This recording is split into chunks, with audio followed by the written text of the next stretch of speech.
Y'all wanna see some cool stuff I found? I hope so, cause that's what's about to happen.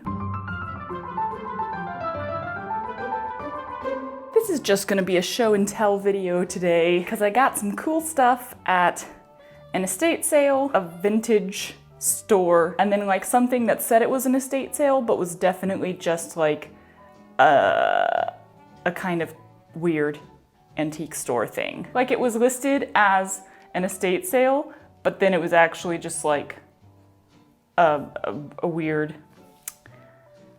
building.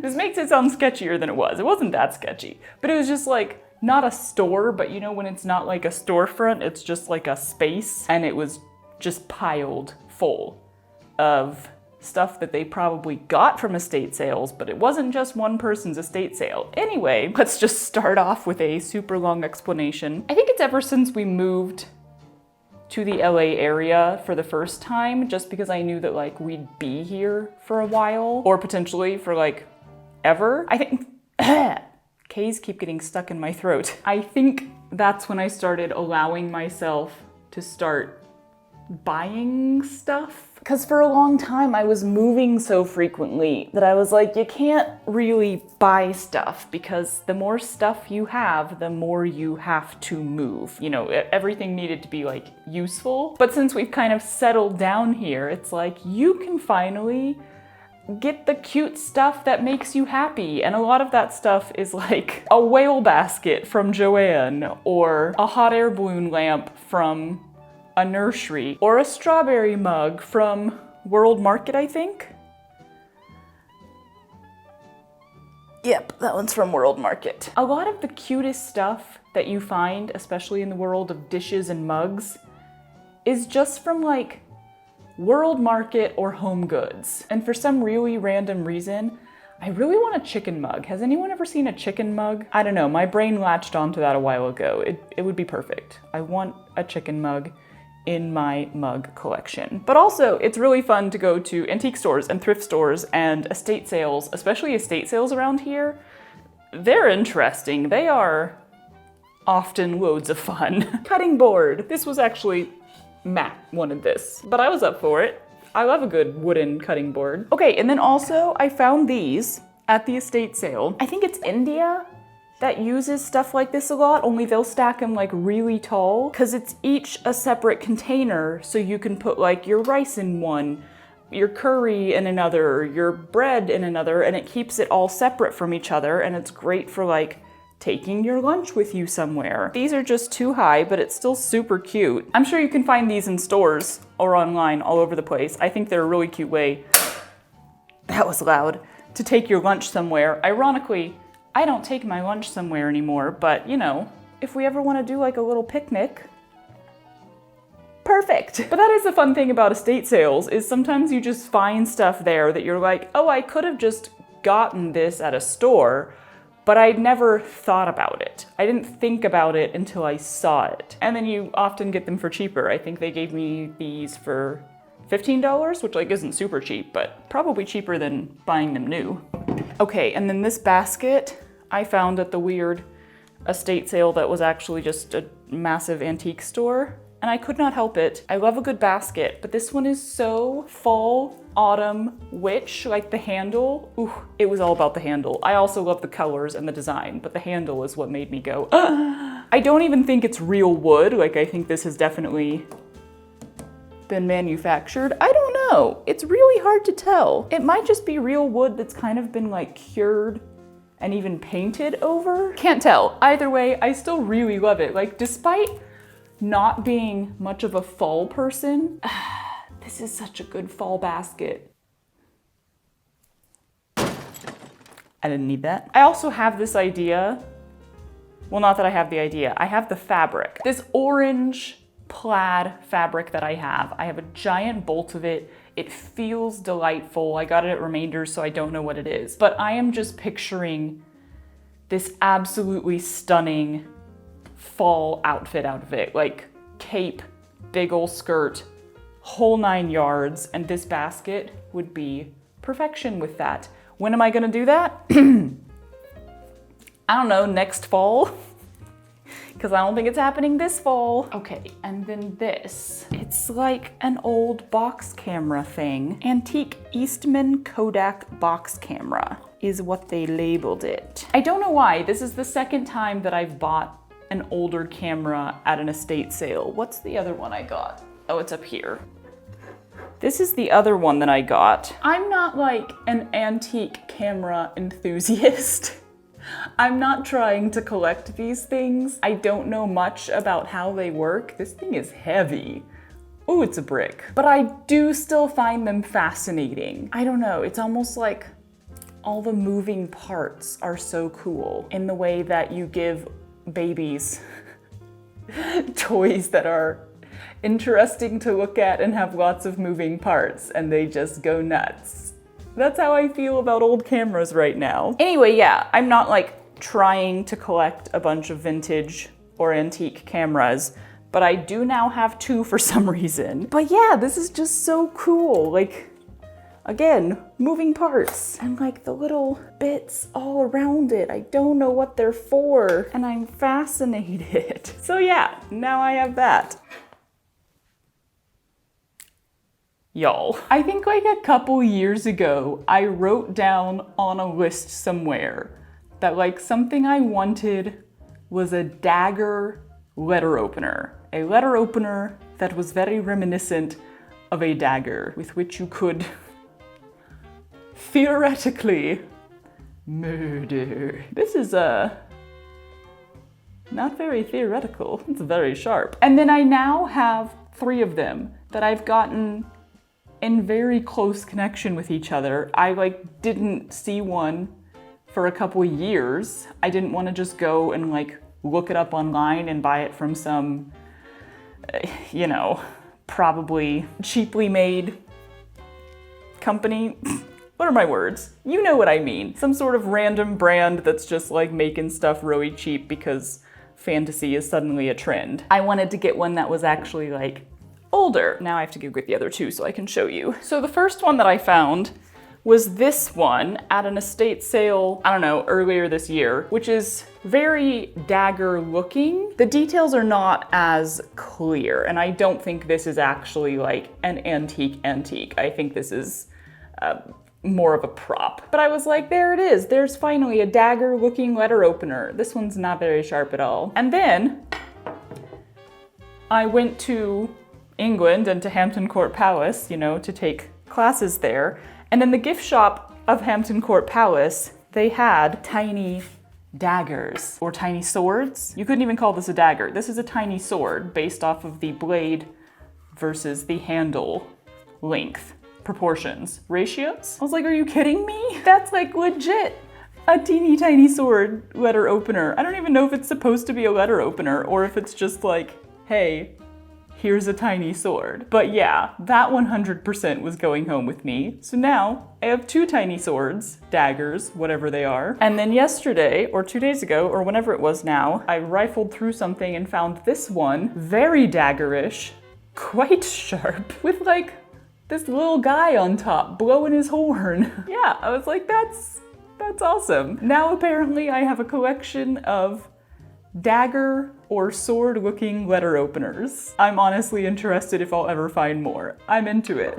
Okay, and then the thing that I am probably the most enamored with, y'all, these books. These were also in the weird little warehouse, not quite an estate sale thing. They were charging $20 each for them, which, you know, I have no concept of like what the worth of antiques and vintage stuff is. I literally just go, is it worth that to me? And if it is, then I buy it. 20 seemed pretty cheap for me for books that are, oh God, now I gotta do the math. 140, yeah? 140 years old. That's so old. The thing is, like the cameras, I'm not like a person who is collecting antique books. I am not an antique book enthusiast.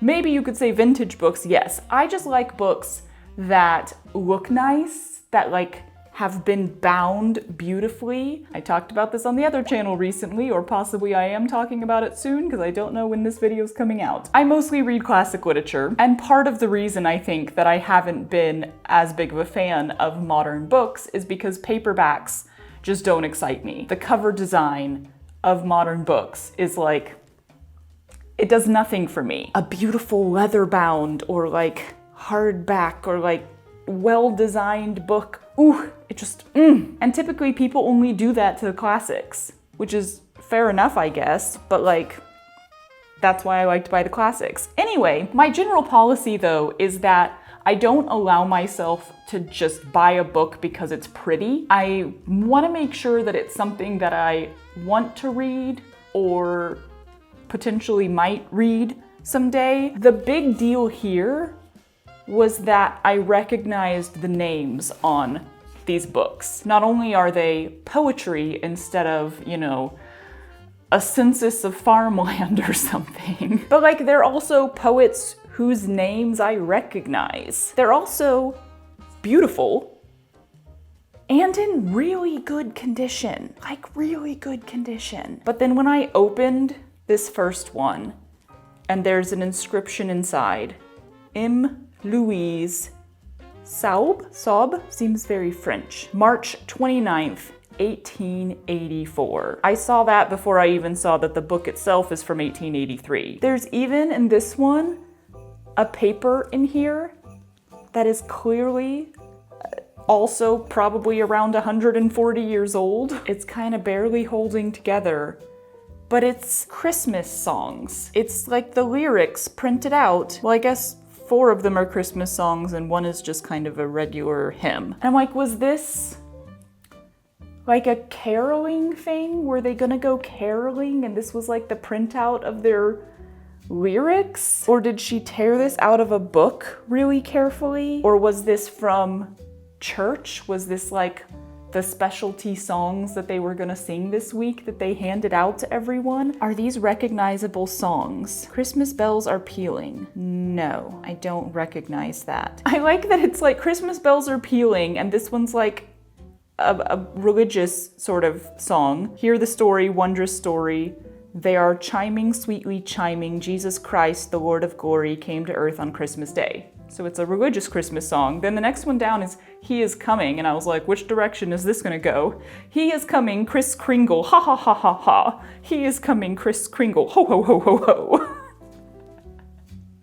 So that's kind of funny because I think of like the secular Christmas music as being a fairly recent thing. But no, apparently, I mean, who knows when this page was put in here. It's not necessarily from the 1880s, but like, theoretically, it's from the late 1800s, and yeah, they already have songs that are basically the precursor for Santa Claus is coming tonight. This is so cool. I find this hilarious that He is Coming and We Have Found Him are both song names that imply to me that it's gonna be about Jesus, and then both of them are about Santa Claus. We have found him, Kris Kringle, ha ha ha ha ha. Wait, this is like the exact same song. He is coming, Kris Kringle, ha ha ha ha ha. Then there's a whole new song, We have found him, Kris Kringle, ha ha ha ha ha.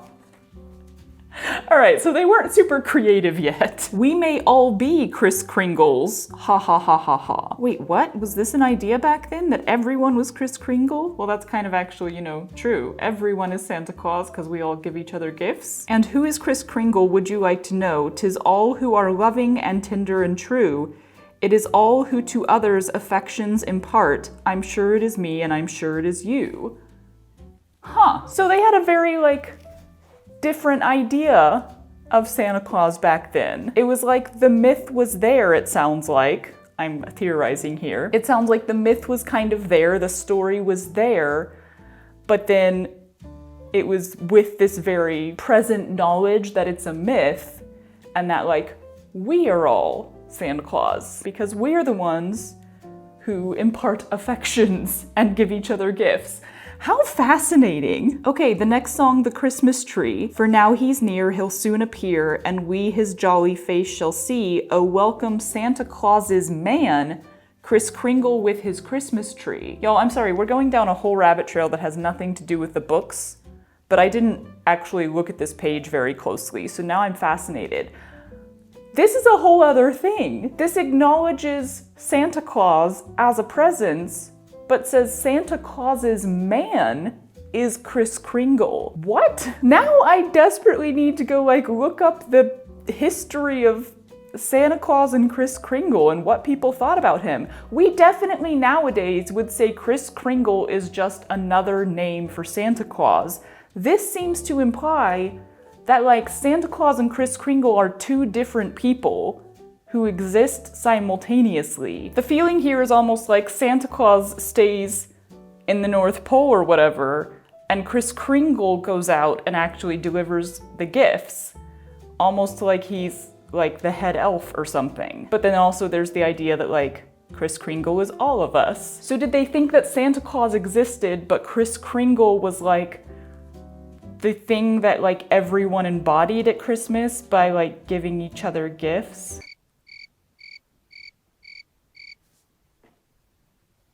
Y'all, the things you can learn or muse about based on a single page in a book from the 1880s. Gee up, gee ho, how swift they go over the ice and drifts of snow, for he must call on one and all his master's pretty pets, you see. Ugh, that's a weird line. Okay. For he is Santa Claus's man, Kris Kringle with his Christmas tree. I knew that this was a thing where people thought that Santa Claus, or I guess Kris Kringle, actually delivered the Christmas tree. Because we had some Christmas videos that we watched when we were kids that were super old. It was I don't know. It was animation, so it had to be whenever animation was happening, but it was very, very early animation, whenever that was from. And they were often Santa Claus arriving and bringing the Christmas tree down the chimney and setting up the Christmas tree. So I knew that that was a thing. Yeah, okay, random side exploration, but today we have, I don't think I've learned anything about Santa Claus and Kris Kringle beliefs in the 1800s, but I think I have a lot more questions now, so you're welcome for that. Anyway, back to the books themselves. Interestingly, in the second book, Louise wrote Louise M.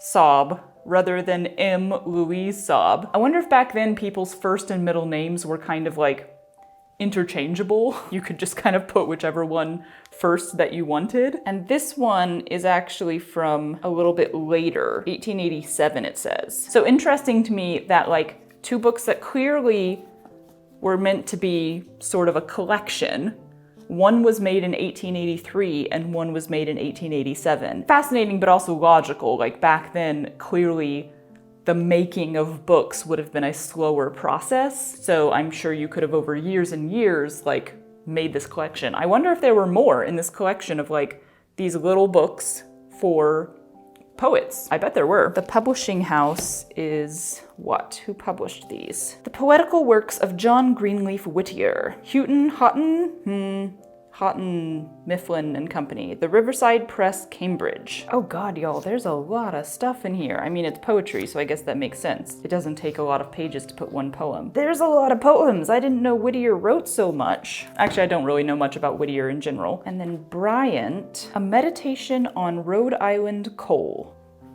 If Rhode Island coal is what gives you poetical thoughts, good for you, I guess. I don't know, for me, I think what makes these especially cool is that someone wrote their name in the front. They're beautiful books, and the fact that they're 140 years old is cool in general, but it's that human connection with a person who lived 140 years ago that really makes me go ooh. I think you just immediately are who was this person that these books belong to? Who was Louise? What was her life like? Did she pore over these books and read the whole things? Or was it a gift from someone else and she was okay, cool, and she never actually read them?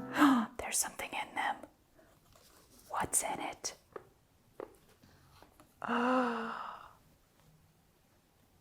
Yo, look at that. President Cleveland's reception admit one child to courthouse grounds. Fred Neffler, Chief Marshal. This was stuck in the book. There's more stuff stuck in the book. Okay, hold on. I need to know when President Cleveland was president, because I don't know off the top of my head. Grover Cleveland. Oh, he was the one who had the separated terms. He served twice, but apart from each other. So 1885 to 1889, and then 1893 to 1897. So it could have been either of those terms. What? I wonder where this was. You could go to his reception, I guess. It must have been a special occasion because someone saved it in this book. I assume Louise saved it by placing it in this book. Okay, and then here we have another thing. This says L.M. Saab, so Louise, and it's just a little card. Ooh, it's left a mark on the page underneath it. I wonder if that is almost what a calling card was. Back then you'd go and you'd visit someone and you'd leave your card if they weren't there. And I always was like, what were these cards? Like, you think of business cards, but it was like young ladies who did it. So it's just like a little card with flowers on it that says L.M. Saab. I would assume that this was a calling card. Again, what the crap? That's so cool. Is there anything else? There's a piece of paper here. What is this? Geography, 6th B grade, April 1886.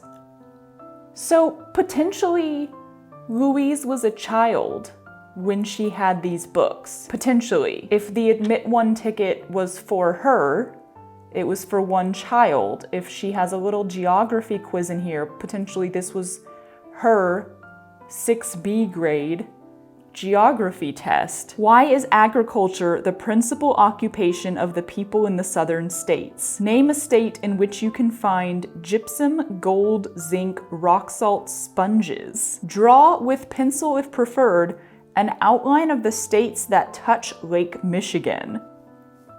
I don't think kids nowadays could do that. Y'all, this is like a little exploration of someone's history. This is the one that had the song stuck in the front as well. I don't think there's anything in the other one, so maybe she liked Whittier more than she liked Bryant. This is where she kept little important bits, or possibly she just actively was reading this one, and so when she got stuff, she stuck it inside. All of the little bits are in the first half of the book. Maybe she never finished it. It's a lot of poetry. Let's double check and see if there's anything in here. I don't think there is, by the way that the pages are falling. Like, maybe she never got around to reading this one. Nothing in that one. Okay, so that was even more delightful than I thought it would be. Miss Louise Saab of the 1880s. Who was she? What was her life like? Where was she from? And how did her books end up in California? I do not know, but I'm glad to have them.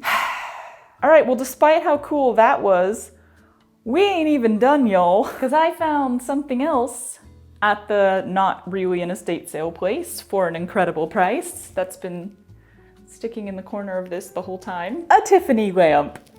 Ooh! I am so thrilled by this. Namely because these are typically very expensive. I got this one for $100. Again, I don't know if that's good or bad. I feel like I usually see them for more expensive than that. It felt worth it to me. It's in pretty good condition. It's a little wobbly up here. I think it's fixable. I obviously don't know, like, is it actually antique? Is it old? Is it, I don't know. I don't need to know for sure that something is incredibly old for it to be worth it for me. I just need to like it and know that it works, which this does. It has a light bulb in it. It was plugged in there. You could turn it on. It's so pretty. But I love the dragonfly motif and like the greens and purples. Ugh. And it's pretty big. It needs to be cleaned. Big time. But I have been wanting a lamp like this, and it wasn't a priority at all because it's gonna be so long before I need it. I haven't started working on my office at all yet, but I have rather intense plans for it. And it's basically the library office. It's where all of my books are gonna go. It's gonna have all the shelves in it, and it's also gonna have my very big desk in there. It's my editing space, but I also want it to be a beautiful, cozy library. And with the plans that I have for it, I was like, my God, a Tiffany lamp would be stunning in there. So like, you should just keep an eye out for one. But the colors that I want to do are mainly green, and I would love to do hints of purple, because green and purple together is like, whoo, great color combo for me. So the fact that this lamp is green and purple, it's just perfect. It was a good find.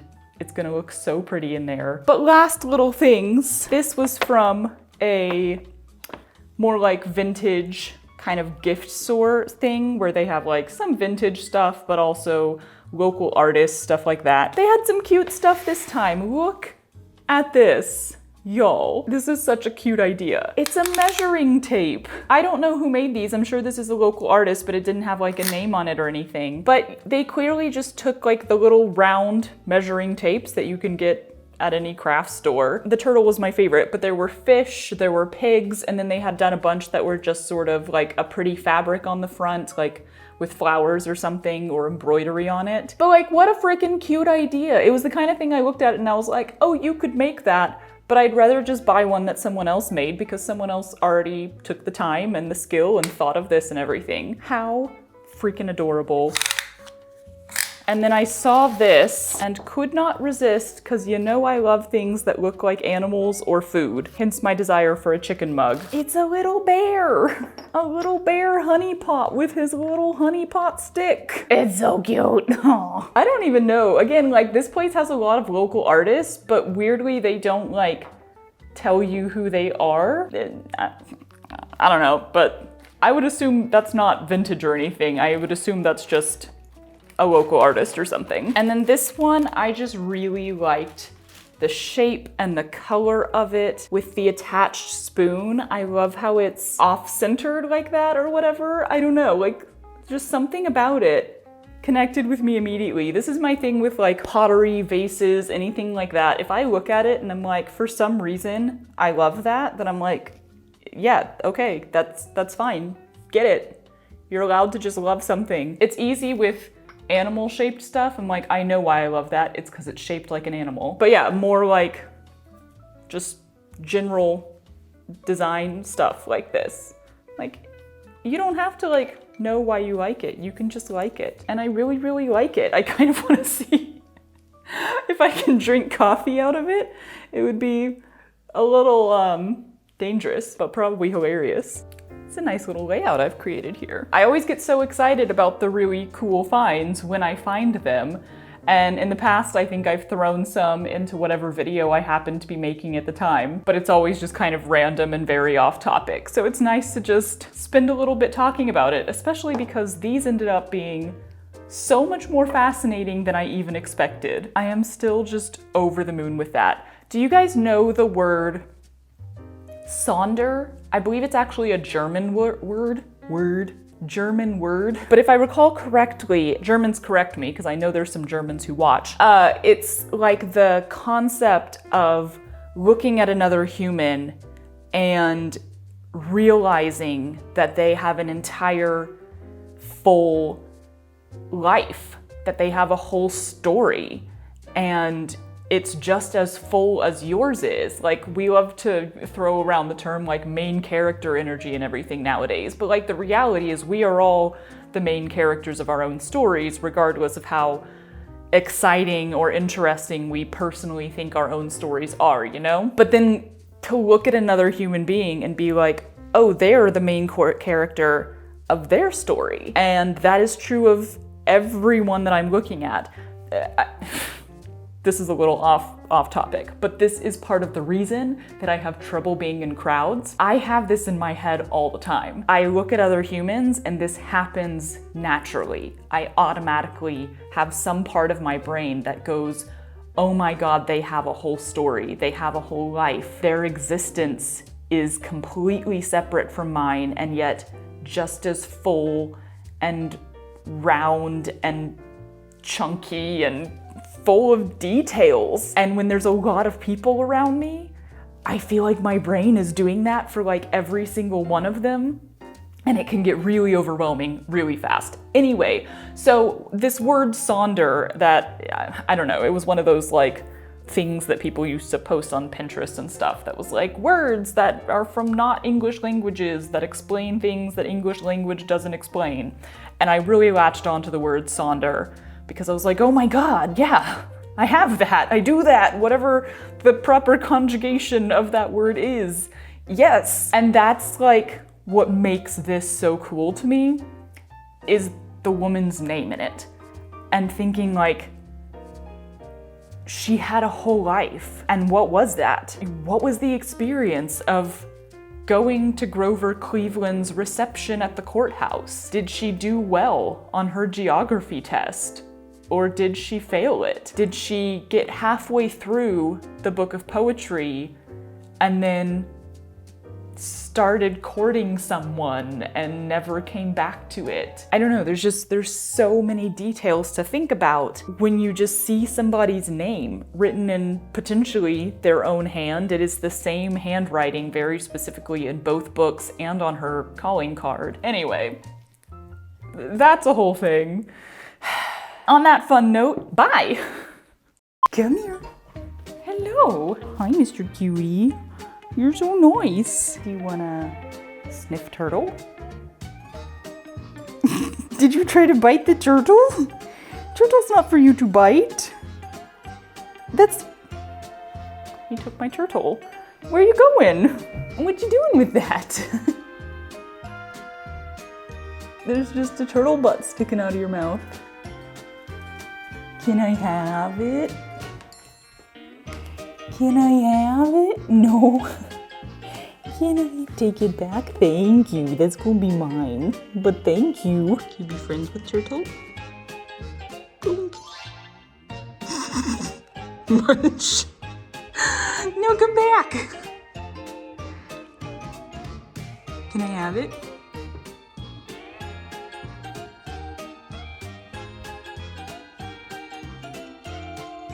Okay, I'm gonna take it back before you chew on it. Thank you for carrying it so delicately. Cutting board. That doesn't feel like it should hurt. I'm gonna just go get it and show you. Am I? Pardon me while I dig the morning's gunk out of my nose. It has a light blah, blah, blah. My butt just made the weirdest noise. Not a fart. It made a noise on the inside.